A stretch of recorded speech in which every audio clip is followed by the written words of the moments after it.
बात कर लेते हैं आम आदमी पार्टी के राष्ट्रीय संयोजक और दिल्ली के पूर्व मुख्यमंत्री अरविंद केजरीवाल, जिनसे जुड़ी 3 बड़ी खबर आपको हम बता दें। यहां पर दिल्ली के पूर्व सीएम और आम आदमी पार्टी के संयोजक अरविंद केजरीवाल नई दिल्ली सीट से आज अपना नामांकन दाखिल करने वाले हैं। वहीं दूसरी और बड़ी अहम खबर यह है कि शराब घोटाला केस से जुड़ी है एमएचए ने अरविंद केजरीवाल और मनीष सिसोदिया के खिलाफ मुकदमा चलाने की मंजूरी दे दी है। सवाल यह है कि क्या चुनाव के बीच ही यहां पर एक्शन भी होगा, कार्रवाई भी होगी। और तीसरी बड़ी खबर आपको बता दें, अरविंद केजरीवाल को लेकर मिले खुफिया इनपुट के बाद उनकी सुरक्षा को लेकर एक तनाव बढ़ गया है। पूरी डिटेल आपको हम एक एक करके बताएंगे। तो सबसे पहले शराब घोटाले केस से जुड़ा अपडेट आपको बता दें। चुनावों के बीच अरविंद केजरीवाल और मनीष सिसोदिया की मुश्किलें यहां पर बढ़ गई हैं। गृह मंत्रालय ने ईडी को केस चलाने की मंजूरी दे दी है। अरविंद केजरीवाल और मनीष सिसोदिया के खिलाफ केस चलाने की ये मंजूरी ईडी को मिल गई है। शराब घोटाले से जुड़े मनी लॉन्ड्रिंग के मामले में केस चलाने की ये मंजूरी मिली है।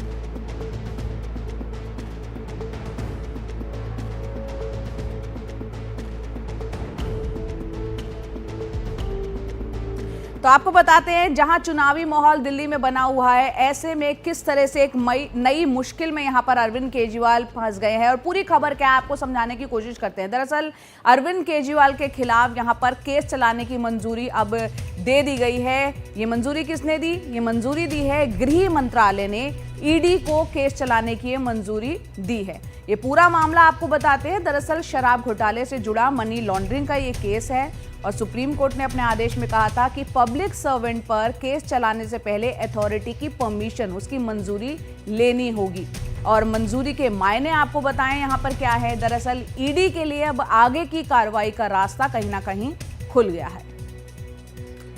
और इस वक्त हमारे साथ हमारे सहयोगी मुकेश सिंह सेंगर हमारे साथ जुड़ रहे हैं, साथ ही खास मेहमान भी जुड़ेंगे इस पर चर्चा करने के लिए। आरपी सिंह जो कि प्रवक्ता हैं बीजेपी के, वो हमारे साथ हैं, और पवन शर्मा प्रवक्ता हैं आम आदमी पार्टी के। सबसे पहले मुकेश का रुख हम कर लेते हैं। मुकेश, यहाँ जहाँ एक तरफ चुनावों की गहमा गहमी है, उसी बीच यहाँ पर अरविंद केजरीवाल, मनीष सिसोदिया के खिलाफ केस चलाने की मंजूरी गृह मंत्रालय द्वारा दी गई है। एक नई मुश्किल खड़ी हो गई है आम आदमी पार्टी के नेताओं के लिए।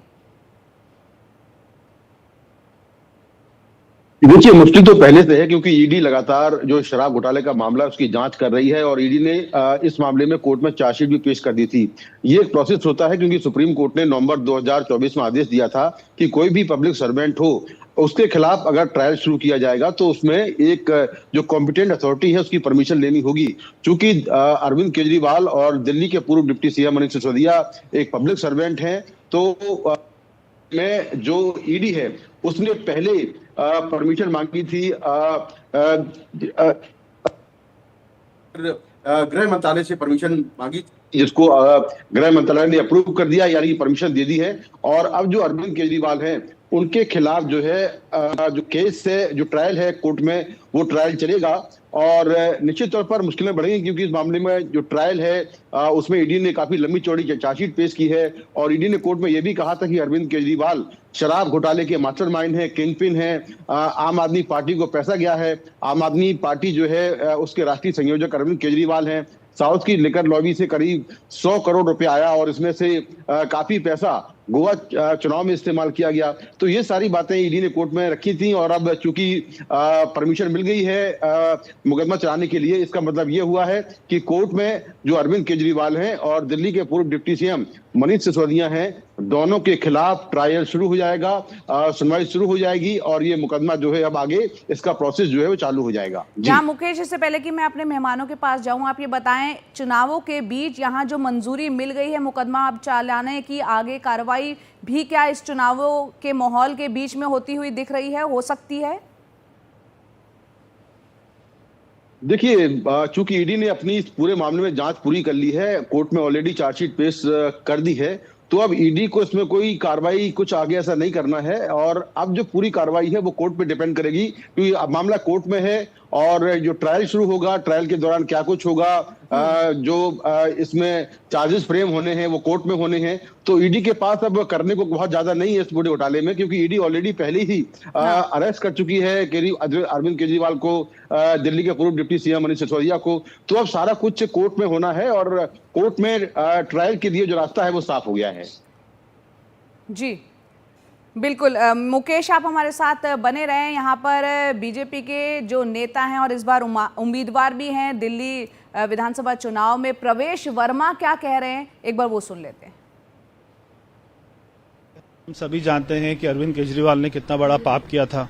जब देश में, सारी दुनिया में कोविड चल रहा था, लोग मर रहे थे, उस समय वो शराब पॉलिसी बना रहे थे। इनके जो समय मंत्री, विधायक, एमपी जो भी थे, राघव चड्ढा, वो कहते थे कि कोविड आया तो आया, हम क्या करें, हमें तो शराब पॉलिसी बनानी थी। जब लोग दवाई मांग रहे थे, घर मांग रहे थे, तब वो अपना शीश महल बना रहे थे। तो बड़ा दुख की बात है, शर्म की बात है कि एक आदमी जिसको दिल्ली के लोगों ने 3 बार जिताया, वो अपना शीश महल बनाने में लग गया, मगर उसने दिल्ली के लोगों को दवाई नहीं दी और हजारों लोग मर गए दिल्ली में। तो ये प्रवेश वर्मा, जो कि नई दिल्ली विधानसभा सीट जहां से अरविंद केजरीवाल चुनाव लड़ रहे हैं, उनके मुकाबला करने के लिए यहां पर बीजेपी ने उनको उतारा है। हमारे साथ खास मेहमान हमारे रिपोर्टर भी बने हुए हैं और साथ ही खास मेहमान आरपी सिंह, प्रवक्ता बीजेपी, और पवन शर्मा, प्रवक्ता आम आदमी पार्टी के हमारे साथ हैं। पवन शर्मा, सबसे पहले आप बताएं, एक हम देख रहे हैं चुनावी माहौल अपने शबाब पर है दिल्ली में, और इस बीच यहाँ पर गृह मंत्रालय की तरफ से एक मंजूरी मिल गई है ईडी को।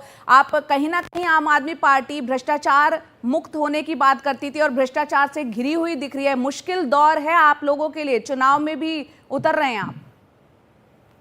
जया जी, देखिए, हर चुनाव से पहले आम आदमी पार्टी और अरविंद केजरीवाल जी के खिलाफ इस तरह की झूठी खबरें, साजिशें, ये तो बड़ा आम सी हो गया है। और देखिए, भारतीय इतिहास में पहली बार ऐसा केस है जो शुरू होने के 2 साल बाद परमिशन मिली है, वो भी किसी सबूत नहीं, पता नहीं परमिशन मिली है भी कि नहीं मिली है, पहली बात। दूसरा, लगातार सुप्रीम कोर्ट ने कहा, सुप्रीम कोर्ट के ऑर्डर है मेरे पास, इस ऑर्डर में लिखा हुआ है कि सबूतों के अभाव में अरविंद केजरीवाल जी को सारे कोर्ट से बेल मिली है। और इस ऑर्डर में लिखा हुआ है कि पेज नंबर 21 पे लिखा हुआ है कि ईडी और सीबीआई पक्षपातपूर्ण कार्रवाई कर रही है और ईडी सीबीआई पिंजरे तोते की तरह काम कर रही है। बहुत बड़ी बात है। और 2 साल से लंबी जांच होने के बाद आज तक एक पैसे का कोई सबूत नहीं मिला, और सबूतों के अभाव में अरविंद केजरीवाल जी को, तमाम सारे नेताओं को कोर्ट से लगातार जो है अभी उसका ट्रायल चलेगा, लंबा वक्त है जी। अभी एक केस का पूरा ट्रायल होना है। अभी तो मंजूरी गृह मंत्रालय की तरफ से मिली है, मनी लॉन्ड्रिंग से जुड़ा ये पूरा मामला है, और ये बताया भी जा रहा है कि आरोप भी है कि वो तमाम पैसे जो मनी लॉन्ड्रिंग के जरिए जुटाए गए, वो गोवा के विधानसभा चुनाव में उसको खर्च किया गया है। एक आरोप तो यहाँ पर लगा ही है आप लोगों पे। देखिए जया जी, ये सिर्फ भाजपा के आरोप हैं। कोर्ट के अंदर तो सीबीआई और ईडी को फटकार लगाना, बिना सबूत के केस पेश करना, जिसकी वजह से बेल मिलना ही बहुत बड़ी बात है। भारतीय जनता पार्टी का पूरी साजिश एक्सपोज हो गई। कोर्ट को क्यों कहना पड़ा उनके लिखित ऑर्डर में कि सीबीआई ईडी बाइस जो काम कर रही है, पिंजरे की तोते की तरह काम कर रही है, तो इनका सिर्फ फर्जी बाड़ा है। और हर चुनाव से पहले अरविंद केजरीवाल जी के खिलाफ में, आम आदमी पार्टी के खिलाफ में इस तरह की खबरें आती हैं। आरपी सिंह जी भी हमारे साथ हैं, बीजेपी के प्रवक्ता। आरपी सिंह जी के पास दिखाएंगे हमको, उनको भी शामिल कर लेते हैं। आरपी सिंह जी, यहाँ पर आम आदमी पार्टी वो कह रही है ये तमाम आरोप जो हैं झूठे हैं, और आप बताएं इन आरोपों को लेकर क्या कहना है बीजेपी का। अभी आम आदमी पार्टी के प्रवक्ता कुछ कोर्ट का ऑर्डर पढ़कर सुना रहे थे, मैं भी उसी कोर्ट का ऑर्डर पढ़कर सुना रहा हूँ जिसमें इनको बेल मिली। अगर ये दोस्त, मैं तो आप कागज में दिखाइए, मैं आपको पैरा नंबर भी डिटेल दे दूं, सारा पढ़ ऑर्डर दिखा रहा हूँ। जी बोलिए आरपी सिंह जी, कहिए। अच्छा, लगता है उनसे हमारा जो है वीडियो संपर्क टूट गया है, क्योंकि यहाँ पर कुछ टेक्निकल इशू है। हम आरपी सिंह जी से दोबारा कनेक्ट करने की कोशिश करेंगे। मुकेश, यहाँ पर हम देख रहे हैं आम आदमी पार्टी जो है अपनी इस बात में सफाई दे रही है कि उनको तो जमानत मिल गई है, ऐसे में ये आरोप ही हैं, लेकिन आप कवर कर रहे हैं, एक लंबा वक्त आपने इस केस को कवर किया है। किस तरह से चुनावी माहौल में जनता इन आरोपों को देख रही है? देखिए, बेल मिलना तो एक राइट है, और सुप्रीम कोर्ट ने भी कई बार कहा है कि बेल जो है सबको मिलनी चाहिए। तो अरविंद केजरीवाल भी एक लंबे टाइम तक जेल में रहे हैं, और दिल्ली के पूर्व डिप्टी सीएम मनीष सिसोदिया भी इसी केस में लंबे टाइम तक जेल में रहे हैं। और जो लोअर कोर्ट है उसने कई बार ये कहा भी है कि इनके खिलाफ सबूत है, इनके खिलाफ मुकदमा बनता है। तो अभी तो खैर ये जो मामला है ये ट्रायल पर जाएगा और ट्रायल चलेगा, उसके बाद जो ईडी है वो क्या कुछ सबूत रखती है कोर्ट में, ये देखने वाली बात होगी। उसका मुकदमा कितना मजबूत होता है सबूतों के बेसिस पर, जो उसने मनी ट्रायल एस्टेब्लिश की है वो कितनी मजबूत होती है कोर्ट में, उसको लेकर क्या सबूत रखती है। तो ये सब चीजें ट्रायल में भी आने वाली हैं। उसके बाद क्या हुआ कि आखिर अरविंद केजरीवाल या जो इस केस में बाकी आरोपी हैं उनके खिलाफ जो मामला है वो किस तरह से आगे बढ़ेगा। लेकिन निश्चित तौर पर चुनाव के बीच में जिस तरह से अब जो परमिशन मिली है उसको लेकर जरूर एक पॉलिटिकल जो एक बयानबाजी है वो शुरू हो गई है। आम आदमी पार्टी और जो बीजेपी है वो एक दूसरे पर हमला कर रहे हैं। वहीं जो आम लोग हैं, हमने कई आम लोगों से इस मामले में अलग अलग विधानसभा में जाकर बात की, तो मिली जुली प्रतिक्रिया है लोगों की। कई लोग इसको कहते हैं कि अरविंद केजरीवाल को फंसाया गया है, कई लोग ये मानते हैं कि घोटाला वाकई में हुआ है। तो इसको लेकर एक मिली जुली राय है लोगों की, और जब ये मामला ट्रायल में जाएगा तो उसके बाद कोर्ट में क्या कुछ होगा वो देखने वाली बात होगी। जो ईडी है उसने हजारों पेज की चार्जशीटें कोर्ट में पेश की इस मामले को लेकर, और बहुत आरोपी इसमें गिरफ्तार हुए हैं। दिल्ली के ही कई मंत्री और कई विधायक इस मामले में गिरफ्तार हुए हैं। संजय सिंह आम आदमी पार्टी के नेता इसमें गिरफ्तार हुए हैं। तो अब कोर्ट में ट्रायल में क्या कुछ होगा ये देखना बहुत अहम होगा। जी बिल्कुल मुकेश, हमारे साथ एक बार फिर से आरपी सिंह, पवन आपके पास आएंगे। आरपी सिंह से पहले बात नहीं हो पाई थी। आरपी सिंह जी, आप अपनी बात रख रहे थे, बताइए। कि मैं कह रहा था कोर्ट का ऑर्डर है, मैं कोर्ट का ऑर्डर पढ़कर सुना था किन शर्तों पर बेल इनको मिली थी। उनको कहा गया था कि ये अपना दफ्तर अटेंड नहीं करेंगे, कोई साइन, ये देखिए फिर ये नेटवर्क की शुरू हो गई, कोई फाइल साइन नहीं करेंगे और ना ही कोई मीटिंग बुला पाएंगे। अरे दोस्त, ये जो चेहरा आप दिखा रहे हो ना बीच में केजरीवाल का, ये शराब की बोतल याद दिलाता है दिल्ली वालों को। ये दिल्ली वालों को सोने की पॉट सीट याद दिलाता है। हर मोहल्ले में, हर गली में, हर नुक्कड़ में जो आपने शराब के ठेके खोले थे वो आप खूब दिखाइए। अरविंद केजरीवाल का चेहरा वो बहुत बढ़िया है हमारी पार्टी के लिए, क्योंकि उसी चेहरे के कारण से ही दिल्ली वाले नकारेंगे आपकी पार्टी को। खैर, तो मूल बात यह है कि भ्रष्टाचार हुआ है, उसमें ईडी ने अपने लिए इन्होंने टेक्निकल ग्लिच के कारण से कोर्ट में केस रोका था। वो टेक्निकल ग्लिच क्लियर हो गया। ईडी वो मामला ट्रायल, वो जो आपके कॉरेस्पोंडेंट बता रहे हैं, वो एक टेक्निकल प्रोसेस है, उसके कारण से रोका हुआ था। अब वो चलेगा, कोर्ट में ट्रायल चलेगा। अब ट्रायल में ईडी अपने सबूत पेश करेंगे किस प्रकार से कहाँ का पैसा हुआ, क्योंकि जो जानकारियां, गोवा में पैसा 100 करोड़ रुपए गया था और वहाँ के इनके विधायकों ने ही माना है कि हाँ उनको नकदी मिली थी। जी जी बताएं पवन शर्मा, आप कुछ कहना चाह रहे थे बीच में। देखिए, मैं सिर्फ इतना कहना चाह रहा था कि इनके जो आरोप हैं ये सारी फर्जी खबरें क्यों आ रही हैं। इसलिए आ रही है कि गाली गलौज पार्टी के पास आज दिल्ली में कोई मुख्यमंत्री का चेहरा नहीं है, कोई एजेंडा नहीं है, कोई मुद्दे नहीं है, ना इनके पास प्रत्याशी है। ये आज भी जवाब नहीं दे पाते कि इनके पास गाली गलौज पार्टी के पास दिल्ली में मुख्यमंत्री का चेहरा कौन है। इस वजह से सारी चेहरा ही गड़बड़ है आपका। सुप्रीम कोर्ट ने लगातार उसी चेहरे से ही आप हारोगे। सुप्रीम कोर्ट ने लगातार चेहरा शराब की बोतल का चेहरा खूब दिखाओ। आप शराब के घोटाले का चेहरा एक एक करके अपनी बात रखें। एक एक करके समस्या है इनकी। जब भी मुद्दों की बात होती है ये इस तरह से हंगामा करना शुरू कर देते हैं। मैं इनसे लगातार पूछ रहा हूं कि सुप्रीम कोर्ट के ऑर्डर में क्यों लिखा हुआ था, सुप्रीम कोर्ट के ऑर्डर में लिखा हुआ है, चेक कर लीजिएगा, ये पेज नंबर 21 पे लिखा हुआ है। आरपी सिंह जी एक सेकंड रुकिए। पवन आरपी सिंह जी एक सेकंड। पवन, यहाँ पर आम आदमी पार्टी जिन वादों के साथ और जो इसका आधार था भ्रष्टाचार को लेकर, एक वक्त में शीला दीक्षित पर कई तरह के आरोप लगाए गए, उसके बाद ये पार्टी बनी, आप जीत कर आए, बहुमत के साथ आए, लेकिन भ्रष्टाचार से कहीं ना कहीं आरोपों से आप भी घिरे हुए। यही कारण है कि यहाँ पर दिल्ली सरकार में कई मंत्री जेल जाके आए हैं, आज वो जमानत पर हैं। तो एक दागदार छवि तो आप लोगों की भी हुई ना। देखिए जया जी, भगवान श्री कृष्ण के माता पिता को भी जेल में बंद कर दिया था, तो क्या लगता है आपको उनके अंदर कोई आरोप थे? उनके ऊपर कोई आरोप नहीं थे।